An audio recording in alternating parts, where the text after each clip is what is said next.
Okay, here we go. DS notes for 2 laps of Greater London Flat, along with that long lead-in. So you can see in the DS notes, I have broken it out from the lead-in to the laps. So hopefully that makes sense to you. I've also highlighted both Northumberland and Piccadilly, because those are the 2 dodgy areas of hill. So there we go. Best way to consume this, as always, follow the link in the top right, and you can distribute those notes to all of your friends and co-riders, which leads me to what you can do if you want to help out the channel. So first, you can tell your friends about Sherpa Dave. Second, you can like and subscribe. Third, download these notes, the link you just saw a few seconds ago. And third, if you've done all that and you're feeling generous and you think I'm adding a little bit of value to your life, you can buy Sherpa a coffee. And if you want to do that, there's a link in the top right now, or you can always do it when you download the notes. Enough of that. Let's just jump in and take a look at the target times. We run this one quite often, so I feel pretty comfortable with the times that I have here, broken down as usual between Vienna and mixed, and through doppio, espresso, frappe, latte and mocha. I'm not going to read all these numbers out.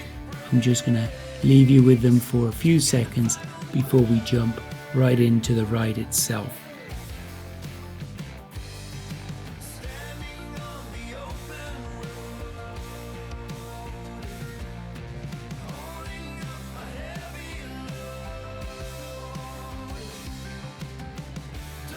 So it's 600 meters flat out of the pens.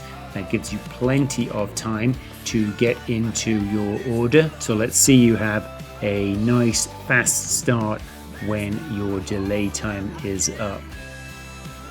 Next comes a 600 meter bump up, which will take us to or through this start finish gate, which you'll remember hasn't got anything to do with our ride, but is a nice landmark.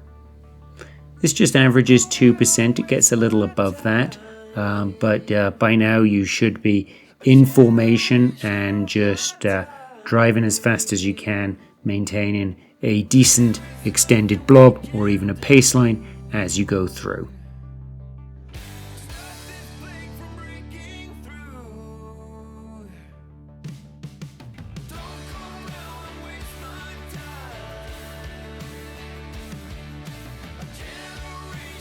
Alright, going to hit the brow of this hill, and we're going to now bump down for 800 meters. It does undulate a bit. There we go. See, there's that little step up. It says 6% in the mini map, but you should be able to just plow through this one. This is a great stretch of the ride to be practicing your formation, making sure you're communicating, calling who's on the front, who's in position 2, etc. Through the tunnels, and now we've got a bump up and a bump down that will take us all the way to Northumberland Avenue, which you will find at 3.6 kilometers into the ride. I find Northumberland, we'll talk more when we get there, I find Northumberland is always tricky for teams. If you are attentive and paying attention and communicating, you can get through it fairly easily, but if you stop focus for even a split second, somebody goes off the front, and that creates a split that just wastes valuable seconds pulling back in. We're just going to run alongside the Thames for a little while.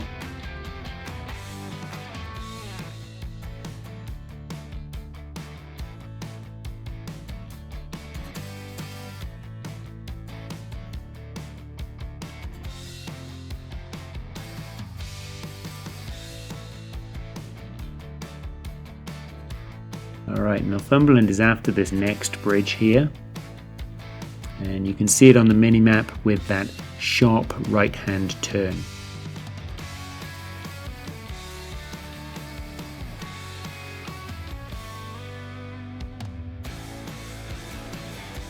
The trick here is how you stretch the weaker riders just enough, but don't break them, and how you keep your your stronger riders in check to make sure that they don't pull away. There you go, 300 meters, an average of 4%. It gets a little higher than that, but now it is flat all the way up and down here. 1.4 kilometers. So regroup, use this time to regroup, check in with everybody on Discord, get back in formation, and get back up to speed.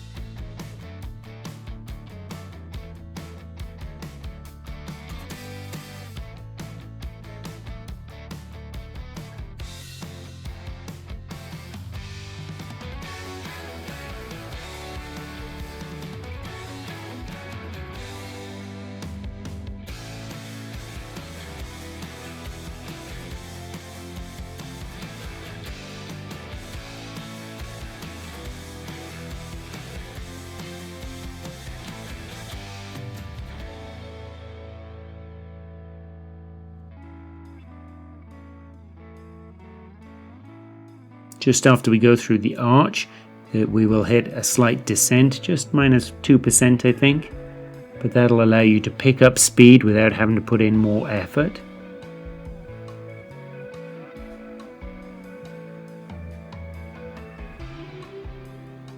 And this descent actually keeps going through the gate, and you're around 6 kilometers or 18 kilometers of a total of 29.4 kilometers. And ahead of us there, Buckingham Palace.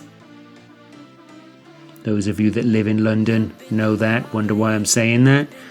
Those of you that don't live in London or don't even live in Britain, there you go, now you've done some sightseeing. Alright, as we come around that corner, we now have a false flat up for 500 meters. Again, keep power steady. It will affect your speed just slightly, but this is all about steady power delivery and effective use of taking turns on the front and recovering on the back.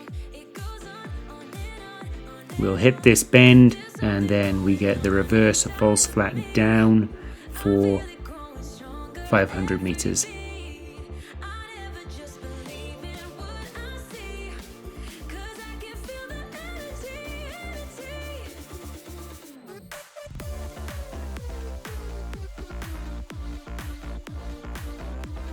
There we go. Now it stays mostly flat for 800 meters till you get to 8.2 or 20 kilometers, but it does undulate a bit. As you can see, we're hitting minus 1.2, plus 1.2, but never for very long. Again, keep power delivery smooth, keep smooth turns on the front, and you'll get through that with no problem at all. This road is called Birdcage because many hundreds of years ago there were bird cages on it, but the birds have now gone. So have the cages.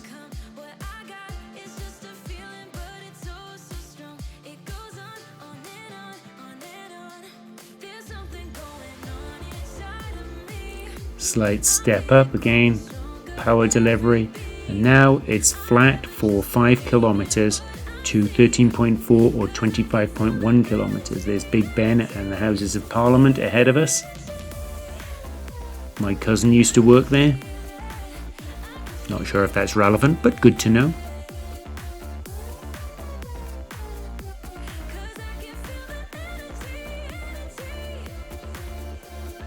So again, we're back running alongside the Thames. It's not completely pan flat. It does fluctuate up and down, just 1% here and there. But for the most part, for all practical purposes, just treat this as flat till we get to 13.4 on the first lap, 25.1 on the second lap. Let's have a little music.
There's a little bump up coming. Just a little false flat. Just keep your power steady. Power through it. And then we just bump back down to the same amount. This is also false. So you'll just pick up a little speed. This is Sloane Square, I think.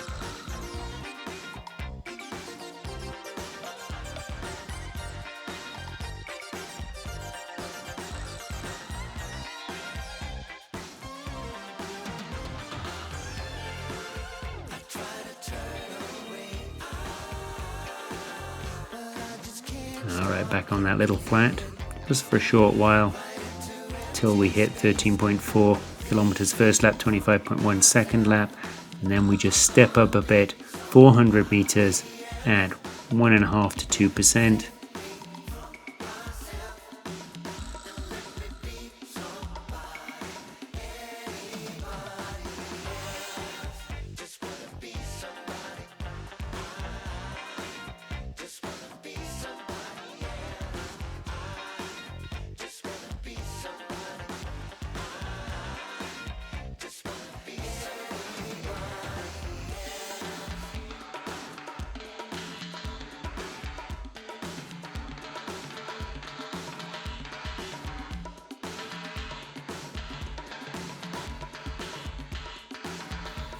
There you go, flat now, until we get to the descent down into Piccadilly.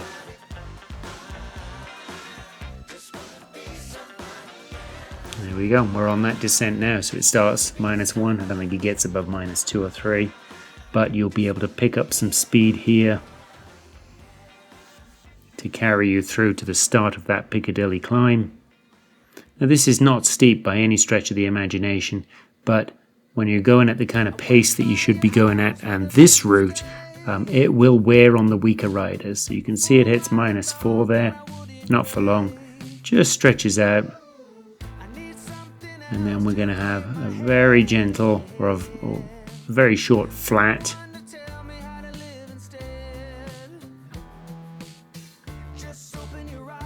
Right, there's the first section, short bit of flat now, and then the climb will kick back in again.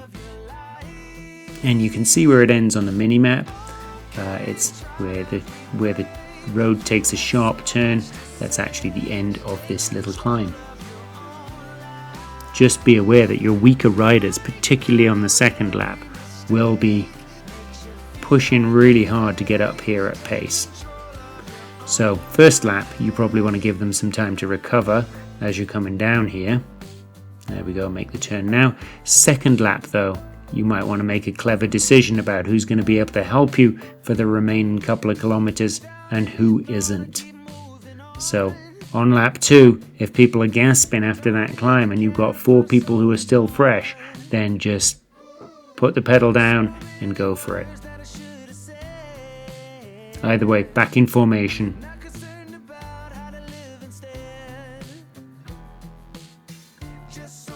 There we are, 1 kilometer to the finish of the lap if it's lap 1, but of the entire race if it's lap 2. And it's all flat or downhill from here.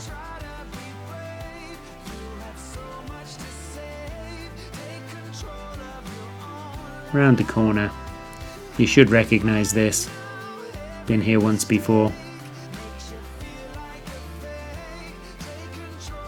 500 meters to go. Here's the 300 meter marker. It's all downhill now. 200. 100, and you are done. Alright everybody, I'm going to leave you with the DS notes and the bike choices again, and that's it from me. I will not be riding this. I will be in Mallorca having some real world fun, so ride on. I'll see you in a few weeks.